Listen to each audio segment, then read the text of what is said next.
자, 오늘도 말씀을 통해서 같이 함께 은혜를 나누도록 하겠습니다.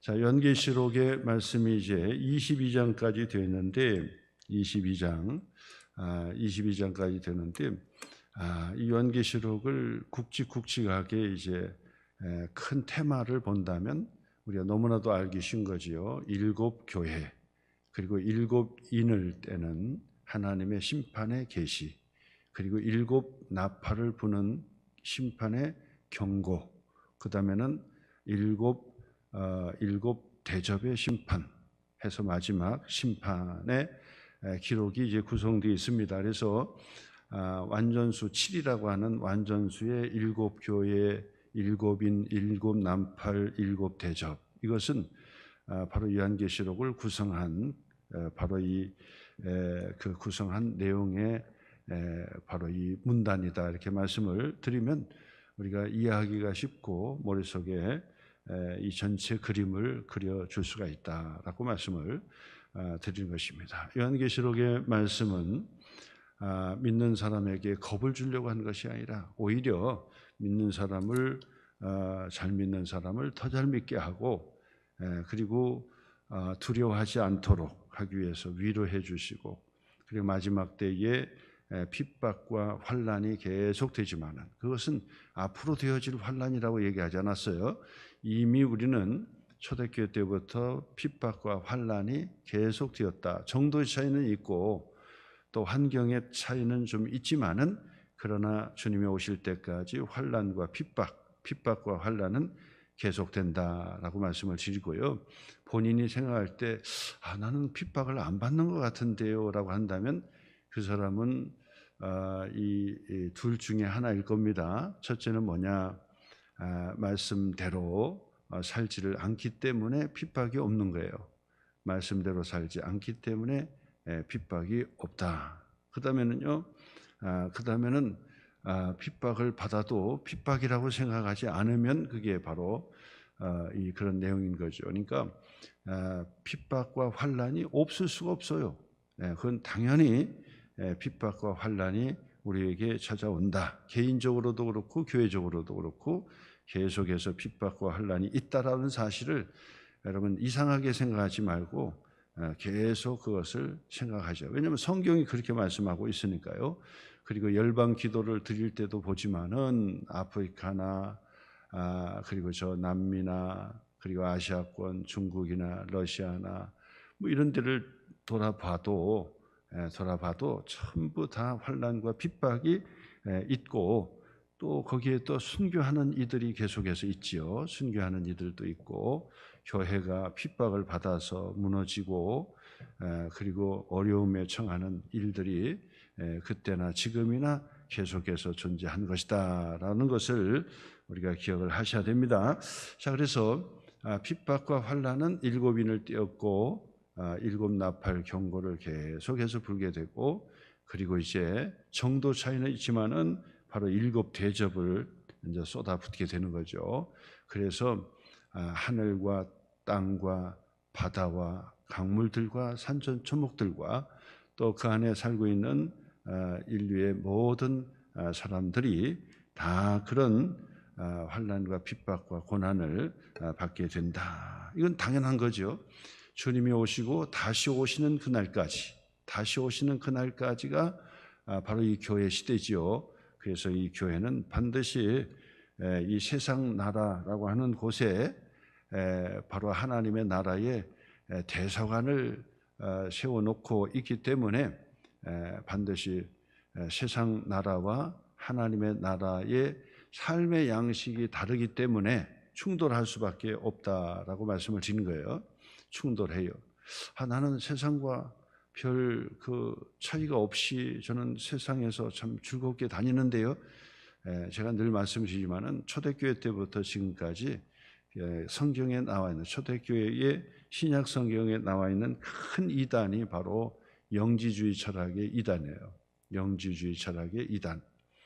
이거는 보통 이단이 아니에요. 사상적으로 보여지는 뭐 우상을 한다든지 뭐 이런 그게 아니라 사상 자체가 잘못되고 왜곡된 성경적이지 않은 그런 이 세계관을 가진 이단이라고 볼 수 있어요. 그러면 그 영지주의의 이단의 특징이 뭐냐? 이원론적이에요. 좀 어려운 얘기지만은 이원론, 듀얼리즘이라고 하는 이원론적인 게 특징이에요. 그게 무슨 뜻이냐라고 한다면 모든 것을 다 이원론적으로 보는 거예요. 이원론적으로 보는 거예요. 그래서 이원론적으로 본다는 얘기는 뭐냐면 거룩한 것 그리고 속된 것이 따로 있다고 보는 거예요. 거룩한 것, 속된 것이 따로따로다. 그렇게 보는 거예요.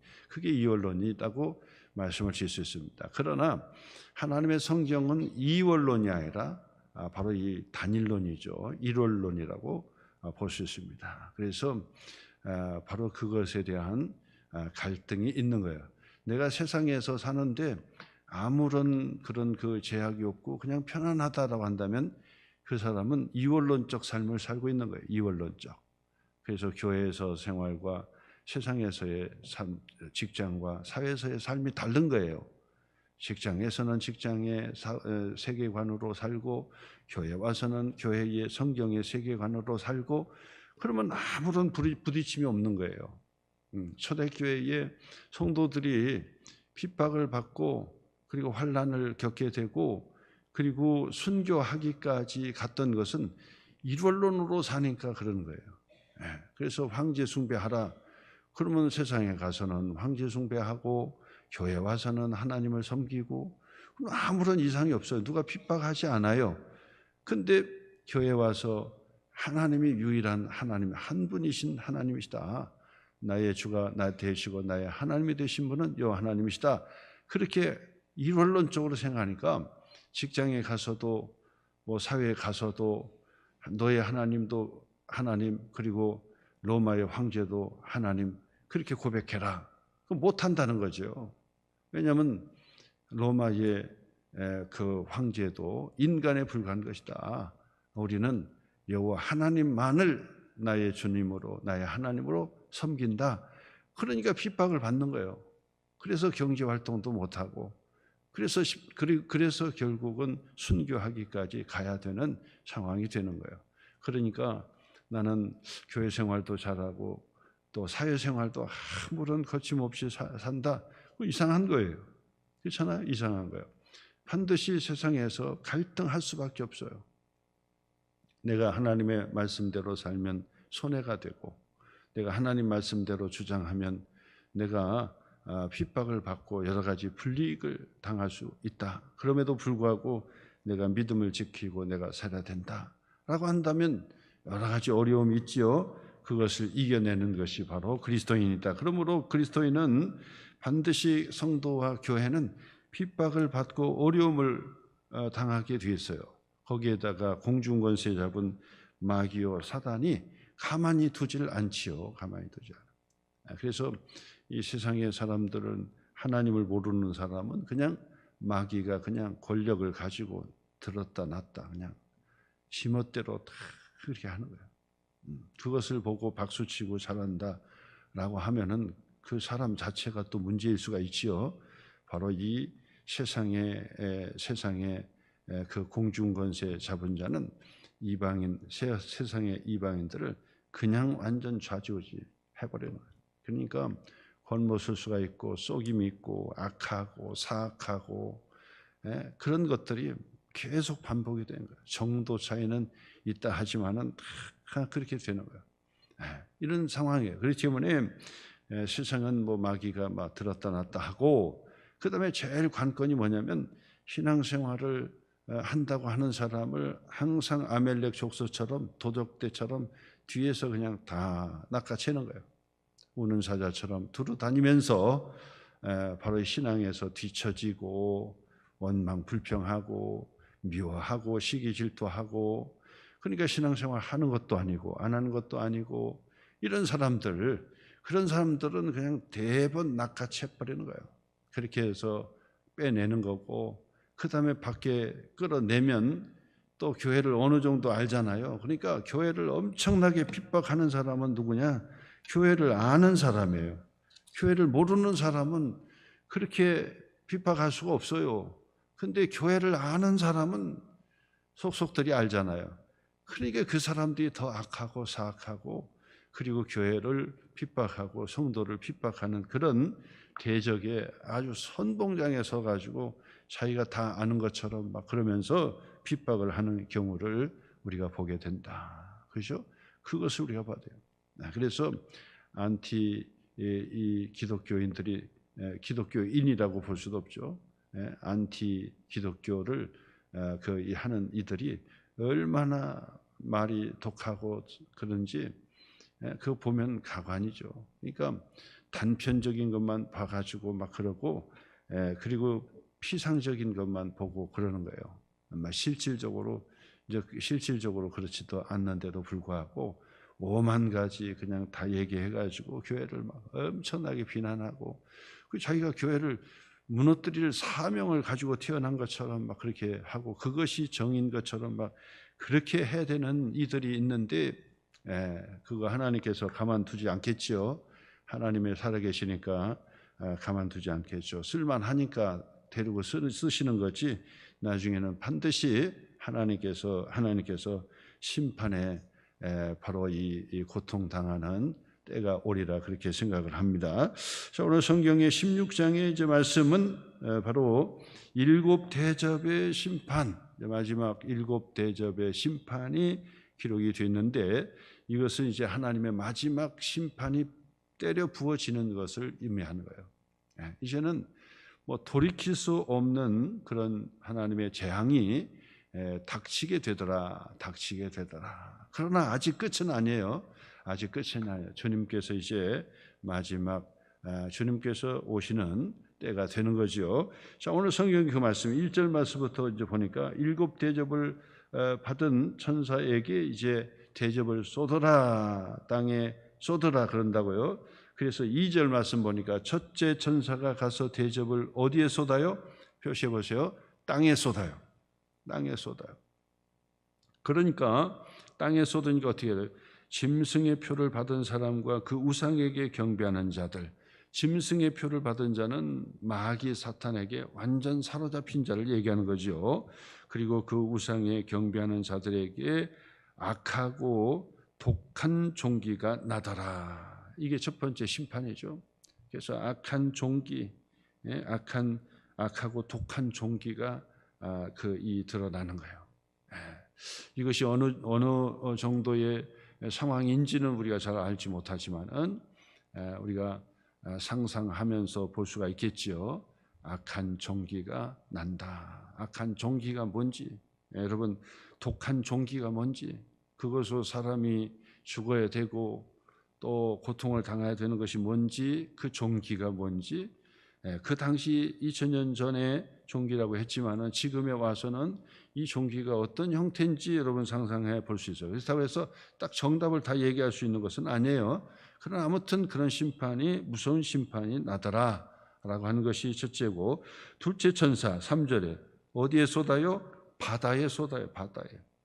바다에 쏟으니 바다가 곧 죽은 자의 피같이 되니 바다 가운데 모든 생물이 죽더라 해서 바다의 오염이 심각해지요.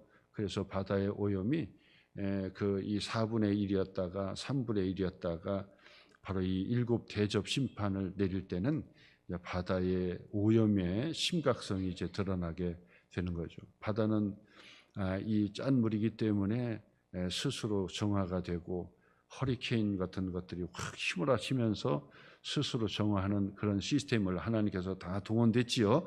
바다가 오염되기가 어려워. 근데 바다에 그 이 환경 파괴되는 막 기름이 유출된다든지, 그다음에 뭐 바다에 뭐 이런 플라스틱 이런 것들이 막 가가지고 보면은 이 냉커피 마실 때 이 스트로브 있잖아요.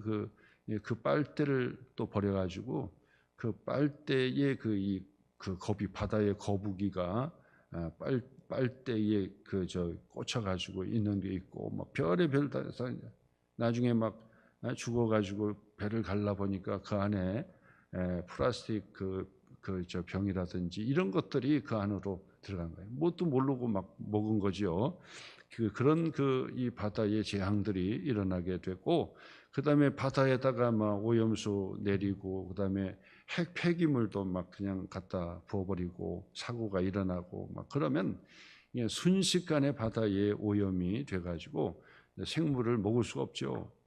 바다의 고기를 먹을 수가 없는 그런 지경에 이르는 상황이 이제 되죠.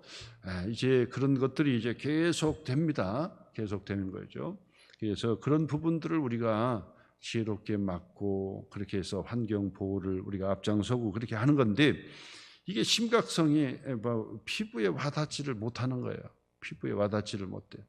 그러나 이제 환경으로 이제 날씨로 본다면 이제는 막 피부로 와닿는다고요. 그래서 우리나라가 막 이 무더위나 그다음에는 또 막 뜻하지 않게 막 폭우가 내리고 우박도 내리고, 저 유럽 같은 경우는 사실은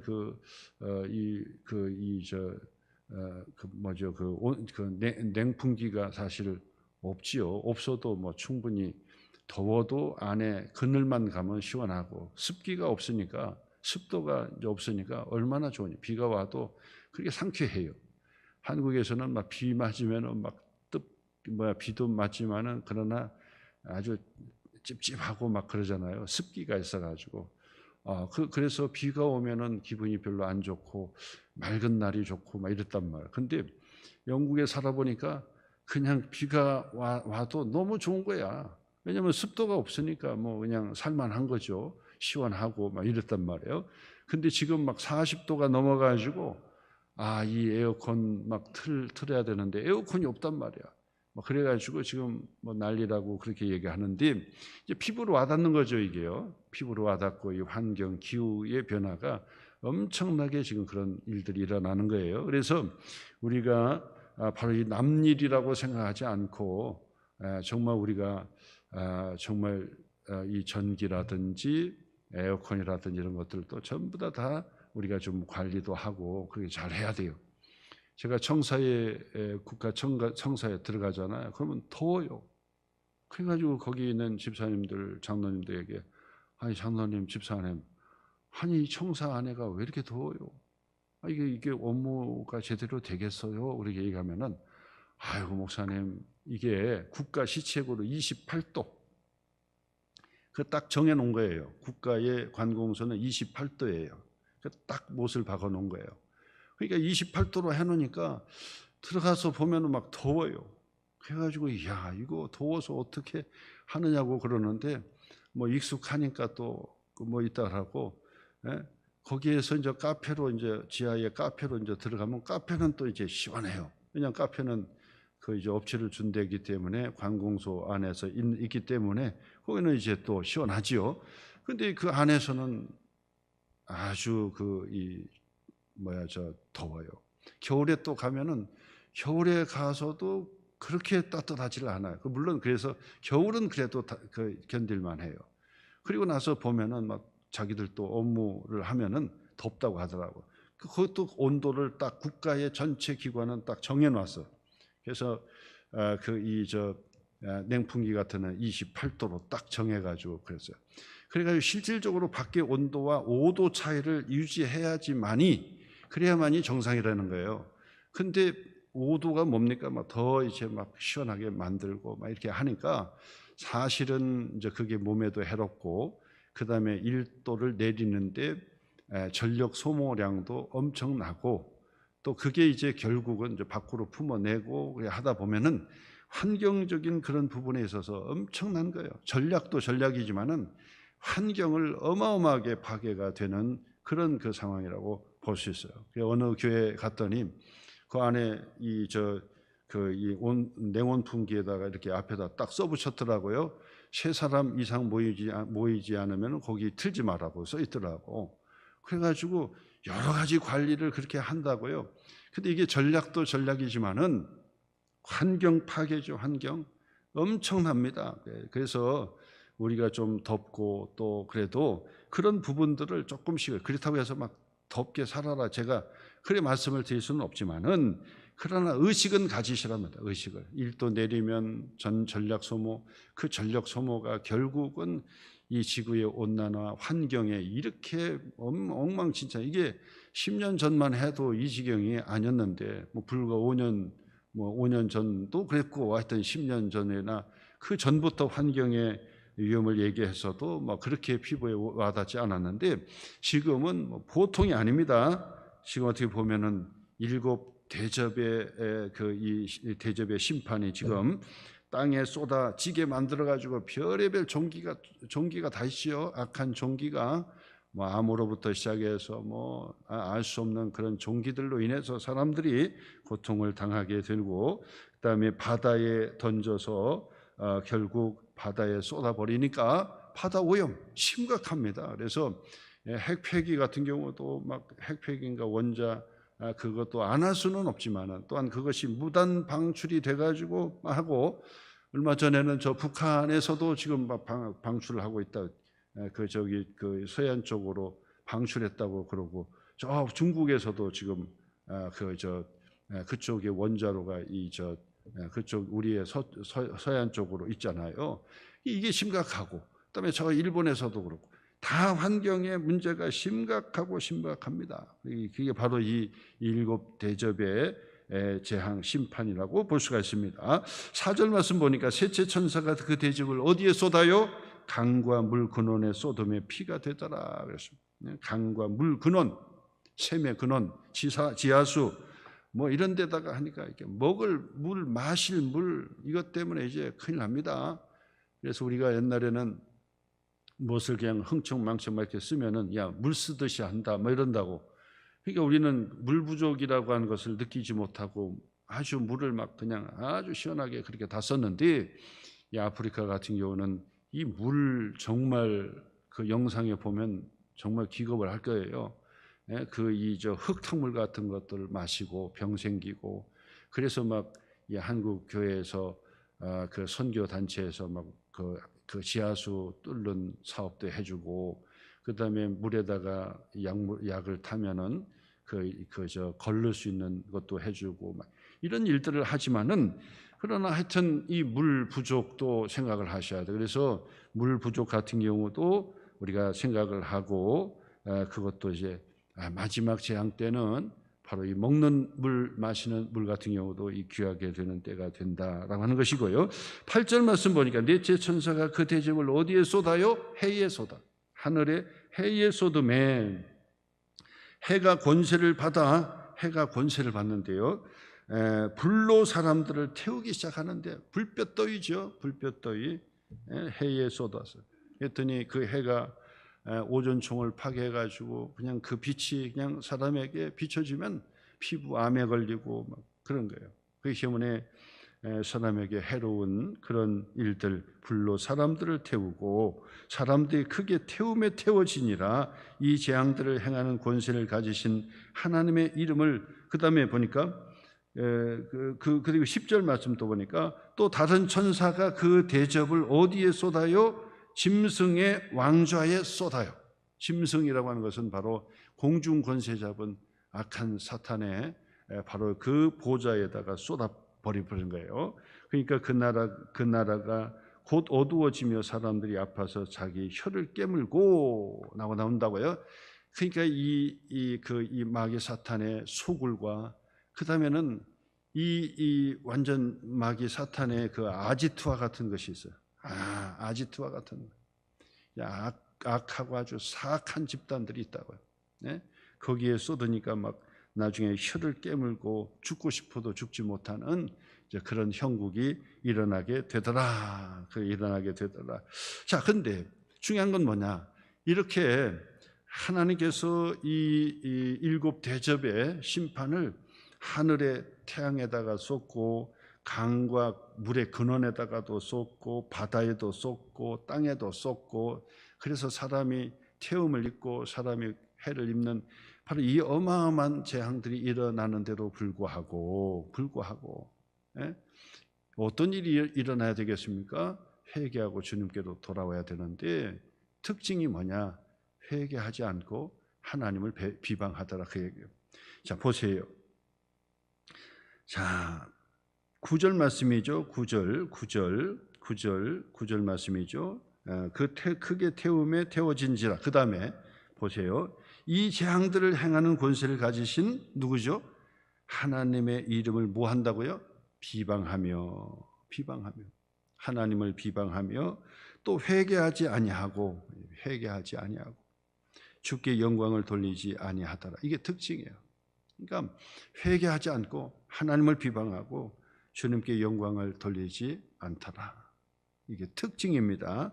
그 다음에 11절도 보세요. 11절 표시해 보시고 아픈 것과 종기로 말미암아 하늘의 하나님을 어떻게 하고요? 비방하고 그들의 행위를 뭐 하지 아니하더라? 회개하지 아니하더라. 하나님 앞에 심판받고 그냥 결국 지옥으로 가는 사람들은 끝까지 뭐 한다고요? 하나님 비방하고 회개하지 않고 비방하고 하나님 회개하지 않는다.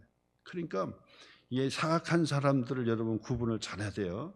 어떻게 하든지 교회를 자꾸 비방하고 그런 사람들은 사악한 자들이고, 그리고 마귀가 교회를 그렇게 싫어하는 거예요. 마귀는요, 교회가 세워지는 것을 그렇게 싫어하고 반대하는. 그러니까 여러분이 평소 때는 잘 몰라요. 근데 교회를 믿음으로 기도해가지고 교회를 막 건축한다라든지 이런 때 보면은 이게 노골적으로 드러나요. 마귀가 얼마나 싫어하는지를 드러나요. 여러분, 교회가 건축이 될 때 돈으로 되는 줄 아세요? 우리끼리 그냥 으쌰으쌰하고 교회 지창하면 져지는 줄 아세요? 다윗은 성전을 짓고 싶어도 하나님이 거절했다고요. 그러니까 이게 그렇게 져지는 게 아니에요. 돈으로 지는 게 아니에요. 그러면 돈이 없다고 못 지는 건가요? 그것도 아니에요. 돈이 없다고 또 못 지느냐? 또 그것도 아니더라니까. 그러니까 선지자가 얘기하잖아요. 은도 내 것이요 금도 내 것이라 산에 올라가 나무를 찍어다가 성전을 건축해라 그러잖아요. 그러니까 돈이 있다고 해서 교회를 짓는 게 아니라 자기 집은 질 수 있어요. 빌딩은 질 수 있어요. 못든 못 지어요. 자기 돈 있으면 뭐 큰 빌딩 아파트고 집이고 뭐 다 짓지. 근데 돈 있다고 교회는 못 져요. 돈이 어마하게 많다고 교회는 못 지는 거예요. 근데 돈이 없다고 그럼 못 지느냐? 교회 건축한 데 가서 간증 들어보면 없는 데서, 어떤 데는 시골인데도 불구하고 교회가요 얼마나 잘 졌는지 기적이요. 그 보도가 본인들이 기적이라고 깨닫는 거예요. 저 경산교회 아시는 분들은 아시겠지만 그 경산교회가 그렇게 큰 도시가 아니잖아요. 그런데 참 헌신하니까 그곳에서도 정말 큰 교회를 쳐요. 그러면서 이야기하는, 아니 어디서 이 건축이 나왔느냐, 어디서 돈이 나왔느냐는 거 이게 도대체가. 그런 간증이에요. 여러분, 교회를 건축할 때 보면은 마귀가 발악을 하는 것이 다 보여지는 거예요. 그게 눈으로 선하게 보여요. 이야, 이 땅에 교회를 짓는다는 게 이렇게 어려운 거로구나. 마귀가 보통 방해하는 것이 아니에요. 그래서 저는 교회 건축을 할 때 옆에서 봤어요. 옆에서 보니까 이야, 기가 막혀요. 자기는 왜 반대하는지도 모르고 그냥 반대하는 거야. 그러면서 엄청난 영적 싸움을 싸우는 것을 우리가 보았다라고 하는 것입니다. 이처럼 교회를 비난하고 교회를 허물어뜨리고 하는 일들은 공중 권세 잡은 마귀와 사단의 세력이 아주 강하게 그렇게 핍박을 하는 것이라고 볼 수 있습니다. 그렇기 때문에 바로 그들은 어떻게 하지 않는다? 회개하지 않는다. 오늘 여러분, 그러면 구원받은 하나님의 사람, 하나님의 핍박과 환난 가운데서 인내하고 믿음을 지키는 사람의 특징이 뭐냐? 특징이 뭔 줄 알아? 특징이 뭐예요? 회개하는 거예요. 회개하는 거예요. 오늘도 여러분, 회개하는 사람은 구원받은 사람. 내가 주님 앞에 부족한 사람이지. 그 사람은 틀림없이 회개한 사람이에요. 그런데 나는 저 세리와 같이 아니하고 이렇게 기도하는 사람은, 그 사람은 하나님 앞에 칭찬을 받을 수가 없는 사람이에요. 회개하는 사람, 그 사람의 특징이에요. 특징. 은혜를 받으면 회개하고, 그리고 은혜를 받으려면 회개하는 거예요. 여러분, 은혜를 받고 성령 충만 받아봤잖아요. 경험하셨잖아요. 언제 하나님께서 눈물 콧물 나도록 은혜를 주셨습니까? 회개할 때, 가슴을 칠 때, 회개할 때예요. 그렇기 때문에 은혜를 회복하는 길은 회개하는 길밖에 없어요. 회개하시면 성령이 부어주시고 은혜가 부어주시고 또 은혜를 회복하시게 된다. 이것이 특징이에요. 하나님의 은혜의 사람이 누구냐? 회개할 줄 아는 사람. 근데 나 정도면 내가 목에 힘주고 다니고 그런 사람 볼 것도 없어요. 자기 힘 자랑 해봐야 소용없어. 저거 겁겁대구나. 마귀가 한번 건들면 그냥 폭 주저앉아 버리고 끝나버리는 거예요. 나는 노후 대책 다 했는데 재산도 있는데 어림도 없습니다. 많은 사람을 봤습니다. 하루아침에 그냥 원인 모를 질병이 있어가지고 고치지를 못하는 거야. 돈 다 들이고 끝장나는 거야 다. 하루아침에 그냥 날아가요. 하루아침에. 그렇기 때문에 우리가 하나님 앞에 절대로 교만할 수가 없다. 겸손하여 하나님 가슴을 치면서 주여 긍휼히 여겨 주옵소서. 회개하는 자리에 하나님의 은혜가 임한다는 사실을 다시 한번 기억하셔서 오늘도 긍휼히 여겨 주시옵소서. 하나님 앞에 나가는 저와 여러분 되시기를 주님의 이름으로 축원합니다.